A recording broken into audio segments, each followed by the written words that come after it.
मुझे दुख और तकलीफ इस बात की है कि मैं अगर हिसार में आऊं और आपसे ये कहूं कि मुझे हिसार के किसी म्युनिसिपल स्कूल में चपरासी बना दो, तो आप कहोगे राजीव भाई आपकी क्वालिफिकेशन क्या है, और मैं कहूं मेरी कोई क्वालिफिकेशन नहीं है, तो आप मुझे म्युनिसिपल स्कूल का चपरासी भी नहीं बनाओगे। और कल को मैं हरियाणा का चीफ मिनिस्टर बन के आ गया, तब क्या करोगे?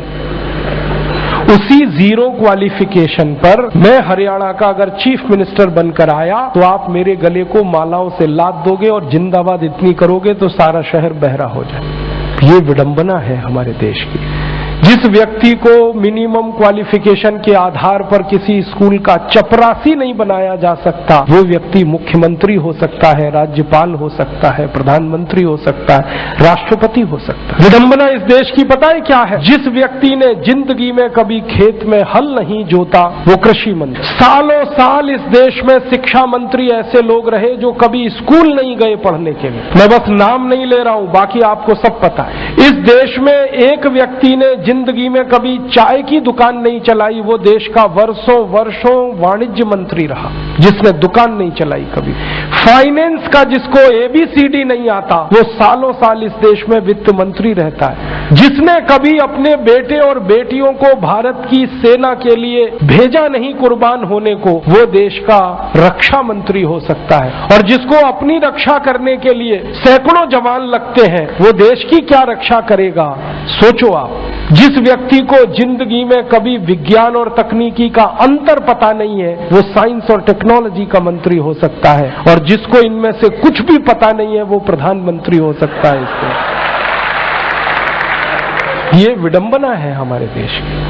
अज्ञानी व्यक्ति ज्ञानियों पर शासन कर सकता है, और हमारे शास्त्रों में कहा गया है, वेदों में कहा गया है कि अज्ञानी व्यक्ति जब ज्ञानियों पर शासन करे तो समझ लेना देश और समाज का बंटाधार ही होना है। हमारे देश में यही हो रहा है। हर अज्ञानी ऐरा गहरा नत्थू खैरा जो किसी नेता की चप्पलें उठाता था, जो किसी के जूतों में पॉलिश करता था, जिसने कभी किसी नेता के घर में रोटियां बना के खिलाई, वो राष्ट्रपति पद तक लोग पहुंचे हैं। ऐसी स्थिति हमारे देश में। उनकी क्वालिफिकेशन ही एक है कि कभी किसी बड़े नेता के रसोई में रोटियां बना के खिलाई तो राष्ट्रपति हो जाओ भैया। ऐसी बंदर बांट मची है इस देश में। और ये उस देश में जिसकी आजादी के लिए 7,32,000 लोग कुर्बान हुए, उस देश में। मुझे बहुत दुख होता है, तकलीफ होती है। अभी एक सच्ची घटना मेरे साथ घटित हुई। मैं एक दिन कानपुर गया था, तो कानपुर के रेलवे स्टेशन पे उतरा। उतरने के बाद शहर में बाहर आने के लिए नीचे पुल पर से उतर के आया तो एक छोटी सी चाय की दुकान थी। उस पर एक बेटी और एक माँ और एक छोटा सा बेटा आपस में बात कर रहे थे। वो क्या बात कर रहे थे? वो कह रहे थे, माँ हम गरीब क्यों हैं? तो कान में मेरे शब्द पड़ गए। मैंने कहा ये इस तरह का प्रश्न कोई अपनी माँ से पूछे तो मुझे लगा ये कोई साधारण लोग नहीं है, कुछ तो इनमें असाधारणपन है। चल के पूछा जाए कौन लोग हैं, परिचय लिया जाए। तो मैं गया उस दुकान पे, मैंने पूछा आप लोग कौन है? तो उन्होंने कहा कि हम तात्या टोपे के परिवार के लोग।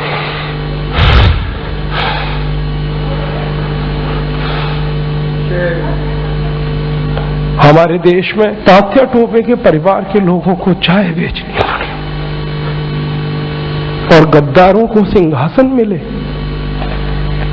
ऐसा ये देश हो गया। जिन लोगों ने तात्या टोपे को मरवाया था वो इस देश में मुख्यमंत्री रह चुके हैं, आपको मालूम है। और एक एक राज्य के नहीं, 2-2 राज्य के मुख्यमंत्री रह चुके हैं। तात्या टोपे का गुप्त पता जिन गद्दारों ने अंग्रेजों को बताया था, उस खानदान के कई लोग इस देश में मंत्री रह चुके हैं। झांसी की रानी लक्ष्मीबाई को जिन्होंने मरवाया था वो इस देश में मंत्री रह चुके हैं। और तात्या टोपे जिन्होंने जवानी लगा दी देश के लिए, उनके परिवार के लोग चाय बेच रहे हैं। ये देश है और ये अब बर्दाश्त नहीं होता, और ये बर्दाश्त होना भी नहीं चाहिए किसी को। सारे देशभक्त हमारे वीडियो को लाइक, शेयर और हमारे चैनल को सब्सक्राइब करें। जय हिंद।